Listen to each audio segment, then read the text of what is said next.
Welcome in, ladies and gentlemen. This is the Berkshire Battalion Signal Corps, the weekly podcast updating you on the weekend that happened and the weekend to come for the Berkshire Battalion here in the Federal Hockey League. My name is Al Kessler. I will be joined by Berkshire PA announcer Ross Jacobs. Ross, how are you today? Doing well, Al. Good to talk to you. How you doing? All right, doing very well here for this inaugural version of the podcast.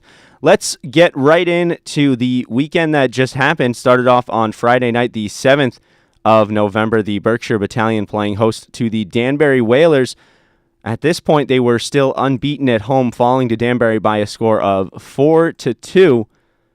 It was a rough game for the Battalion. They came out a little slow in the first period, managing to get two on the board, though. Both power play goals.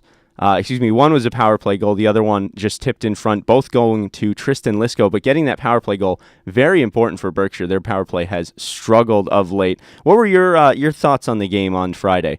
Well, I don't think they came out as sharply as they did against the first game against Danbury, where you could see there was a lot more energy coming through on the front lines. I think Danbury was a little bit tighter and crisper as well, having gotten their team together a little bit more. You can see that they're heading up towards one of the more elite teams in the league. They're not up to where Watertown is right now in terms of scoring punch, but they are a very formidable team, and the Battalion had just come across some very hard weekends of playing, and they had just come off that weekend before playing 4 games in 4 days with a lot of travel, and then to come home against a Danbury team that was angry at being beaten at home here. You could tell that it was going to be a tough game, and it was. Yeah, absolutely. As Danbury has been to the finals in the past 3 years straight here in the Federal Hockey League, winning the championship 2 years ago, going on 3 years ago now. So I suppose that's 4 years in a row that they've made it. That's if I'm doing my math correctly. Yeah, 4 years in a row that they've made it to the final. So you could never count Danbury out. But a big game in that one. Starting goaltender for the Battalion, Louis George, was credited with the loss. However, he made 31 saves on 35 shots faced. He did a very good job in that game and really helped keep the score as manageable as it was at 4-2. I think it definitely could have been a higher scoring game in favor of Danbury if it's not for the play of Louis George, as he was phenomenal. Yeah, I think Louis and Daniel Palmquist have been roughly equal in the amount of time they've spent in net for each team. I think they've both been sort of hammered, at least during one game. In their tenure. But I think Louis is looking like he's edging out statistically over Palmquist because, you see the slightly higher save percentage that he has. You see the lower goals against that he has. Yeah, the numbers right now, Louis George with a 9.915 save percentage, a 3.24 goals against average. Palmquist is sporting a 4.63 GAA with a .885 save percentage. Exactly, and Palmquist came out to play the first few games. And he looked pretty good, and especially with the 2 out of 3 wins at home that he played, he looked really good at doing that. But the road troubles that the team had their first couple of weekends out led to, I think, them putting a little more attention to Louis, and he's come through for them. Yeah, absolutely has. As the all of the Berkshire wins coming at home so far this season, their current record right now, they're 3-1-0-5. One overtime win that came at home, so all 4 of the W's have come at home, 5 losses, 2 at home, and 3 on the road. As moving on to the we'll talk more about some of the leading scores for the team in a little bit. The Saturday night game, the Battalion with a 3-game homestand this weekend, they played the Danville Dashers, who came into town. A 5-2 loss for Berkshire, and again, the team coming out a little bit sluggish in the first period. That led to 3 first-period goals by the Danville Dashers, 2 off the stick of Andrew Harrison, 1 by James Gordon, as they made it 3-0 going into the second period. That was a very, very disappointing first period. That was exactly the term that I was going to use. It was a disappointing first period, a disappointing game all around. The inability to stop Harrison and Garrett Sargis as well it just killed them. And they had come out and they're against the Dashers, where their first home win was against the Dashers, and they looked really good. Well, unless you count the Steel City game, which wasn't really Steel City at the time. But their first real home win was against the Dashers, and they looked really good doing that one. And to come down and get out early, behind early, was really disappointing. The team was a little, again, they didn't have the jump that they had in the first couple of home games. But it was good to see them come back on Sunday and put together a real character effort there in that game. Yeah, absolutely. As we'll get to that Sunday game. One quick note, though, about the Saturday night game. Congratulations are due. Alex Molnar, the young Slovakian native, he's living now in Boston, Massachusetts. He was up playing with the battalion for the weekend. He got his first goal of the season. It was a power play goal once again. And we talked about coming into the weekend, the Berkshire Battalion were sitting at a 7.7% power play effectiveness, which was the worst in the league. Scored one power play goal on Friday, 2 power play goals on Saturday and Sunday, respectively, which is very important, getting that stat back up as their special teams may be starting to click a little bit. We're actually seeing them, at least from what I saw in the locker room, they're starting to plan out their power plays a lot more, and it's clearly showing. Yeah, didn't Molnar look good? He's got great wheels on him. He's got a great nose for the puck. He's not afraid to get his hands dirty. You could tell that there was a real spark every time his line was jumping out on the ice. You could see the speed. You could see the attack really starting to form with him on the ice. Yeah, absolutely. And not just that, it was also a case of not only is he very willing and ready to make hits, he's also very good at it. He's clearly learned his craft at hitting. He's done a very good job of it. I remember early in the first period of the Danville game on Saturday, he ran straight into forward Jonathan Giuliano, and Giuliano's a good I'd say about 8 inches taller than Molnar. Molnar is what, 5'7", 5'8"? Yeah, He's not a big guy. Molnar is a very, very small forward, but Molnar ran into him, ran him into the boards quite hard, and Giuliano looked shocked that such a small character could lay such a big hit. Yeah, and what I don't think podcast listeners may know is that Molnar is from the same hometown as David Arve and Martin Unak, and those guys are really great friends, and I think the chemistry must have really helped jumping in there, knowing that those guys had known each other since childhood in Slovakia, and to see Molnar come in and make that kind of a contribution, especially when there were some personnel losses from the road trip. Obviously, Rosie went down and Darren Lane isn't playing. To see some of those, some of those holes be filled by Molnar and a couple of the new guys, Hannums and Ritter. Come in. It shows well. Again, like I said, goes back to the character that the team is showing. Yeah, the injuries right now. Andrew Dadds with a lower body injury. He's expected to be sidelined about another week. Not likely to play this weekend, as well as Matthew Rosebrook. He's rehabbing a lower body injury. He will be out for this weekend, as will defenseman Kevin Morrison, who will be expected to be out for quite a few weeks, actually, as he has a very bad lower body injury that he is working on right now. Yeah, the David Arve, Martin Unak, and Alex Molnar, all from Nitra, Slovakia, and they hopefully will listen to this and let me know if I'm pronouncing their hometown correctly. But yeah, they have all played in Nitra, and that's one great thing about players from from Eastern Europe, especially. It's such a small hockey community out there that's still growing. They all know each other as well. But certainly this Slovakian connection working out for the Berkshire Battalion. Let's talk about that in Sunday's game. Sunday was the big game. The Battalion and Danville once again. 4-2 was the final score as Berkshire put the exclamation point on this, getting a win this weekend. It was 2 third-period goals by the Slovaks, as actually all 3 Slovaks getting in on the scoring for those 3 goals. It was Martin Unak on the power play, assisted by David Arve and Vadim Guskov, and then Molnar would put it into the empty net courtesy of Kozlauskas and Unak. Yeah, you can't talk about that game either without talking about the PK at the end of that game. Absolutely incredible. A 5-on-3 at the very end. It could have gone a really disappointing direction, but Louis stepped up making some terrific saves, and the team just banded together, and they were effective in neutralizing the Danville power play at the very end when it counted the most. And the empty net at the end just put the cap on it. It looked great, and it was a real, like I said, the first word that came to my mind after that was just a real character win. That was a bunch of guys did not give up on that game at all. Yeah, absolutely. After some disappointing games, first the road trip in Danbury, and then the 2 games at home, all of which were fairly disappointing for the Battalion. A lot of guys may be playing for their jobs, as those penalties at the end that you mentioned at exactly 16 minutes into the third period, it was Matt Hamilton taking a hooking call.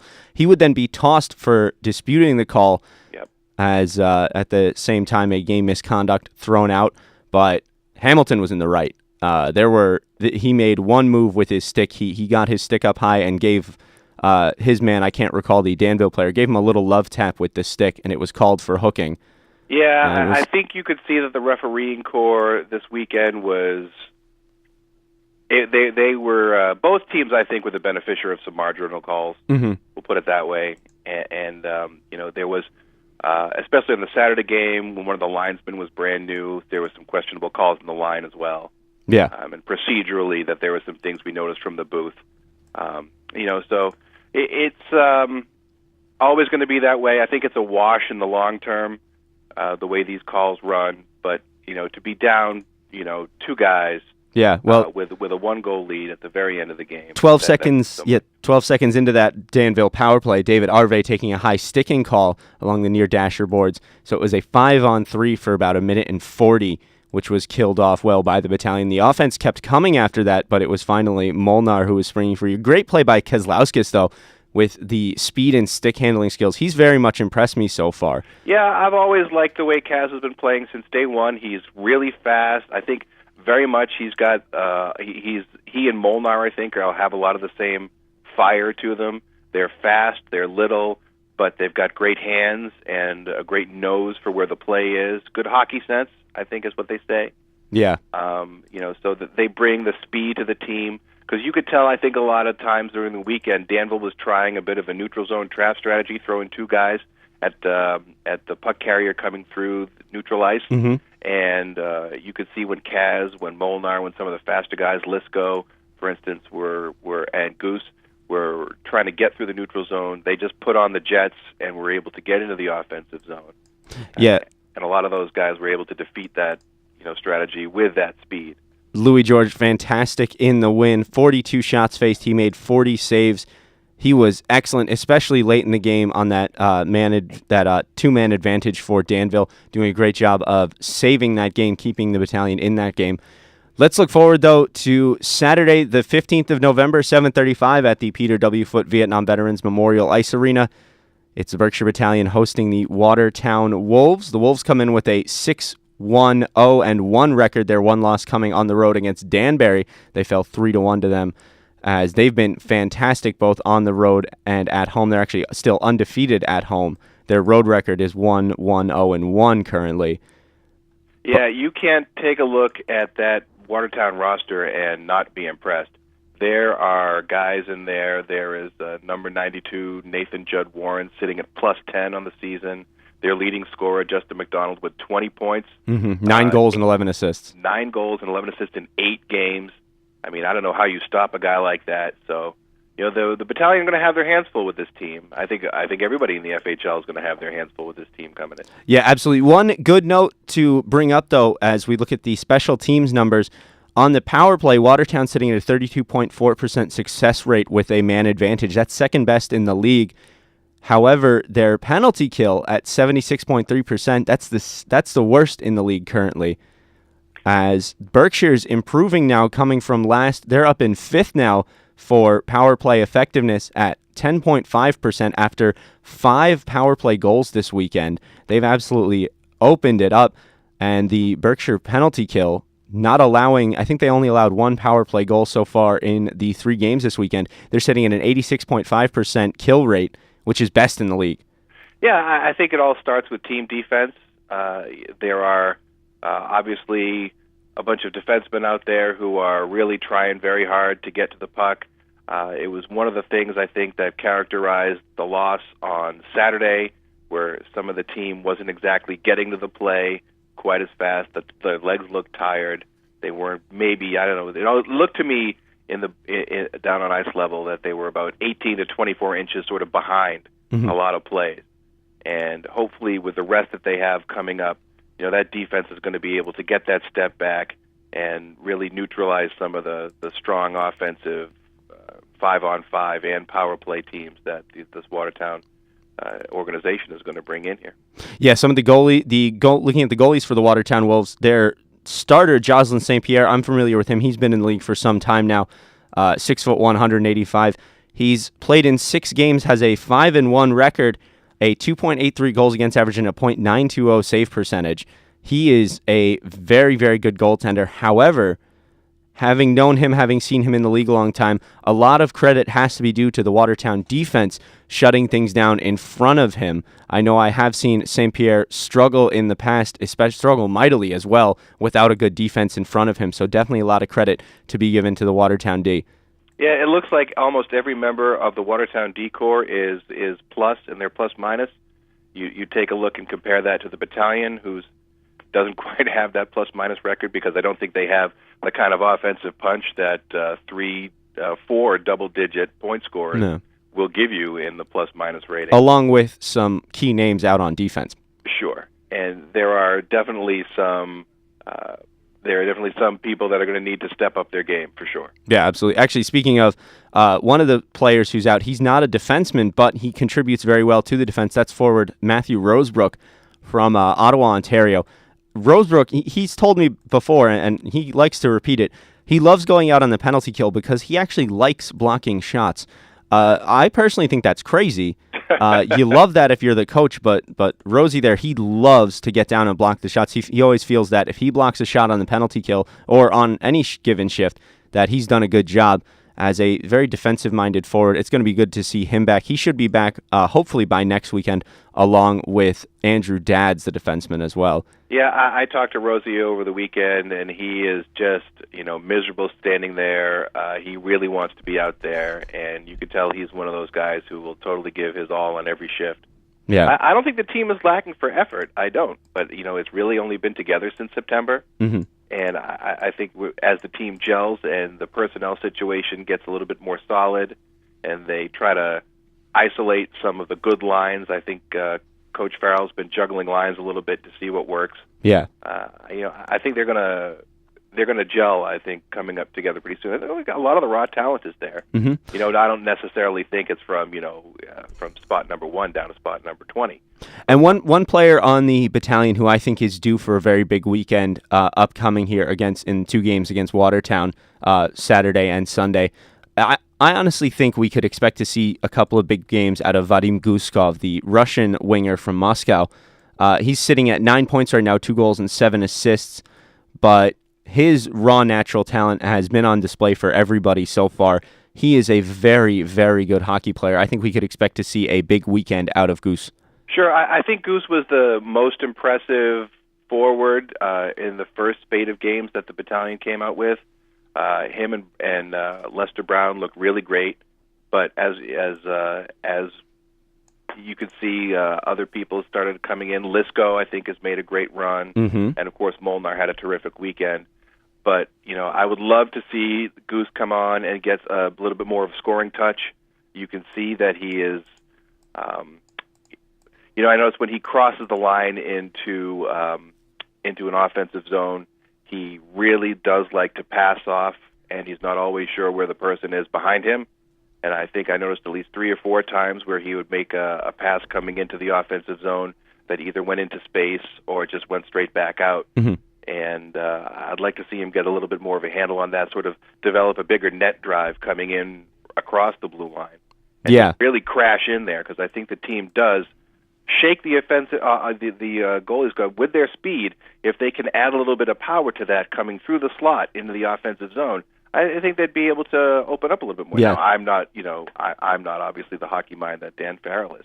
But for sure. I'd like to see some more of that crashing the net, because I think there is some success associated with that we have seen in a couple of games. So. And especially with the speed of this Berkshire team, maybe a shoot-first kind of mentality and crash in for the rebound as well. You mentioned Lester Brown. He's sidelined with a lower body injury. No timetable yet on his return. He has actually gone back to Canada. He's originally from Holland, however. He's made a home for himself, I do believe, up in Canada. So he's up there seeking medical treatment. So we should get some word on when he's going to be coming back. Big loss there for the Berkshire Battalion. Lester Brown, the only player with a positive plus-minus. He's sitting at a +1 right now as well. His 6 points, 4 goals, 2 assists will be missed in the lineup this weekend against Watertown. That is definitely a tough loss for the team. Yeah, but how about, let's talk though quickly about Tristan Lisco, young man from Burlington, Ontario. He's got 6 goals, 5 assists so far in the season for 11 points. He's also sitting at a +1, and I actually misspoke there, as Lester and Lisco, the only active players at a positive. along with Jeff Sanders. I'm having trouble reading this right now, apparently. I believe, if I'm not incorrect, Tristan is leading the team in penalty minutes. I think by a margin. He absolutely is. He's got 69 penalty minutes. He is definitely bringing that spark to the team. I tell you, some of the most entertaining moments I have at these hockey games are when he comes into the box and chirps with the other team. Mm-hmm. Some of that is just classic hockey chirping. Yeah. You really ought to just record that and play it back. So not safe for work. Oh, absolutely. But my 6-year-old daughter is behind there. Granted, there's nothing she hasn't heard around here, but there is absolutely that is classic. If you want to know, if you are a fan of hockey and you want to know more about how hockey players interact, you sit behind the penalty benches and you listen to the players chirp at each other after a penalty. It is a scream. I love it. And Lisco is one of the best I've ever heard at it. Yeah, Lisco, very small man, too. 5'8", 160 pounds is what he's listed at, but really just a complete hockey player. He's the leading point scorer on the team, tied now with Martin Unak, leading penalty minute and fights leader for the team as well, as he's had a fantastic campaign so far. Also a very vocal leader in that locker room. Yeah, well. I think there was a line there with he and Unak and Goose. Is that correct, coming out over the weekend? Yeah, I think so. Yeah. They would play together sometimes. I think Lisco, because of his ability, Coach Farrell likes to bounce him around on lines. I know that Lisco was playing very, very well with Lester Brown and Mike Dolman. The three of them were saying to each other in the locker room that they know where they're going to be on any given shift. Yeah, I'd like to see a little bit more coming out of Dolman. I'm sure he feels the pressure just as much as anybody else does. But yeah, between Lisco and Goose and Unak, you've really got the makings of I think a really killer line if you really send those guys out there and have them do some serious damage. Absolutely. So the games this weekend, we've got a Saturday night 7:35 game at the Peter W. Foote against the Watertown Wolves. If you can't make it to the game, make sure to log on to pointstreak.com where you can watch all of the live action, as I'll have the play-by-play call. Of course, if you make it to the arena, you'll hear the lovely call of Ross Jacobs, who joins me now. As Ross, you are on Twitter as well, correct? I am, at RossJ_. If you're interested in following me, I do tweet occasionally about the battalion. As do I. Some other personal stuff. Yeah, I tweet about hockey in general in the battalion as well. You can follow me at CT_hockey. As well, you can follow the Berkshire Battalion at Berk Battalion and at the FHL following the Federal Hockey League. So it's a 7:35 start on Saturday, and on Sunday, Game 2 of that weekend doubleheader, a 4 p.m. start slated for the Watertown Wolves and the Berkshire Battalion. I think we could probably expect to see both goaltenders get the start in this one. Maybe I'm thinking Palmqvist on Saturday, Louis George on Sunday, but unable to tell as of yet. No word from Coach Farrell about that. Yeah, we haven't seen either goalie rise to become a clear number one. Both are doing okay. Again, Louis has a slight edge statistically, but that doesn't necessarily tell the whole story.